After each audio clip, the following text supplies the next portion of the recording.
네, 경찰이 성상납 의혹을 받는 이준석 국민의힘 전 대표를 조만간 소환하는 방안을 검토하고 있습니다. 이와 별도로 윤석열 대통령 부인 김건희 여사의 허위 경력 의혹에 대해서는 불송치 결정을 내릴 것으로 보입니다. 자세한 소식 취재기자 통해 들어보겠습니다. 김철희 기자.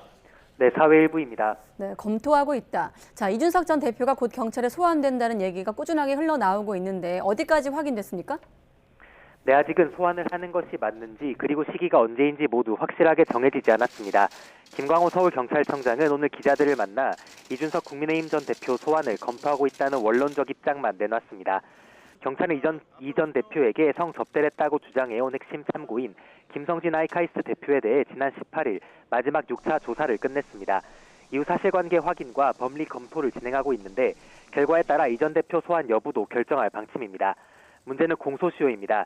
이 전 대표의 혐의가 인정돼도 성매매 처벌법은 공소시효가 5년, 알선수재와 직권남용 혐의는 공소시효가 7년이면 만료됩니다. 이 때문에 김성진 대표 주장대로 2013년에 성접대가 있었더라도 처벌할 수 없습니다.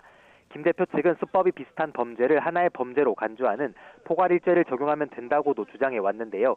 김 대표 측이 이 전 대표에게 추석 선물을 줬다고 주장하는 2015년 9월을 기준으로 해도 다음 달이면 공소시효가 끝납니다.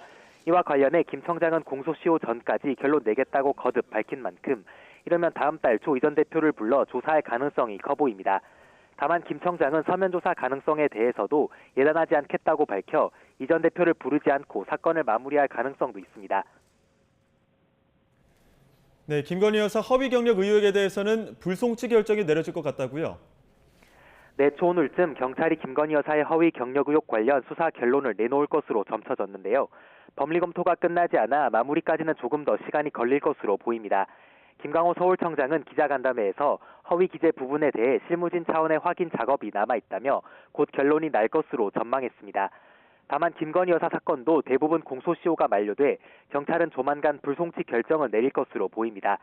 김 여사가 허위 경력을 쓰고 일자리 얻었다고 알려진 마지막 사례가 2014년인데 형법상 사문서 위조와 업무 방해 등 혐의의 공소시효는 7년이라 처벌 자체가 불가능합니다. 이 때문에 김 여사는 공소시효가 10년인 사기 혐의로도 고발된 상태인데요. 경찰은 사기죄 구성 요건이 성립한다고 보기 어렵다고 판단한 것으로 전해졌습니다. 앞서 경찰은 김 여사의 기자 매수 의혹과 모친과 공모의 사문서를 위조했다는 혐의 역시 모두 혐의 없음으로 종결했는데요. 야당과 시민단체를 중심으로 경찰이 살아있는 권력에 대해 바둑 수사를 하고 있다는 비판도 제기되고 있습니다. 지금까지 사회일부에서 전해드렸습니다.